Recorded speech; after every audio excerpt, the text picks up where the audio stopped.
Pesantren-pesantren tradisional misalnya, mereka kalau tidak bergerak melakukan perubahan, mereka akan ditinggalkan oleh zaman gitu.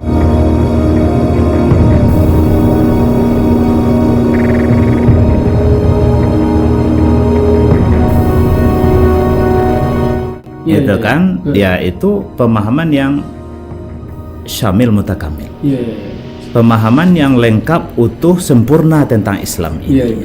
Jadi Islam itu baru kita lihat indah kalau kita mengamalkannya secara keseluruhan. Tapi kalau parsial seperti Pak Zulman katakan tadi, kita nanti akan terlihat suatu keganjilan kan gitu. Nah, jadi program inilah yang kita dukung gitu ya. Artinya pesantren gitu ya. Itu guru-gurunya kita memang membangun komunikasi dengan mereka. Pesantren-pesantren tradisional misalnya. Mereka kalau tidak bergerak melakukan perubahan, mereka akan ditinggalkan oleh zaman gitu.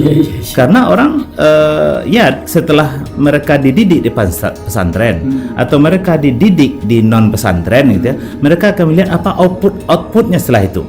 Anak mereka jadi apa? Kalau bekerja kerja apa? Gitu ya. Kalau usaha apa kan gitu ya. Jadi harus jelas dan tegas gitu ya.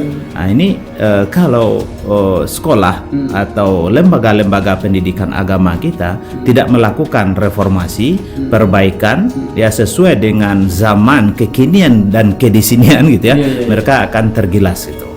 Nah, itu yang kita dukung Pak Zid ya. Kalau tidak berubah, dia akan ditinggal zaman. Dia akan ditinggal. Karena perubahan itu abadi. Iya. Dan itu juga menjadi kenyataan.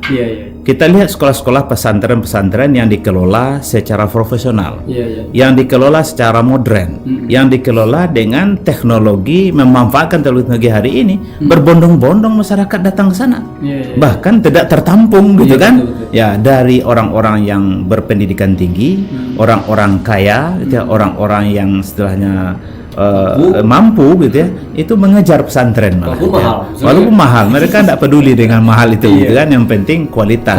Dan kemudian mereka membayangkan anak mereka jadi ini nanti gitu ya. Nah gitu.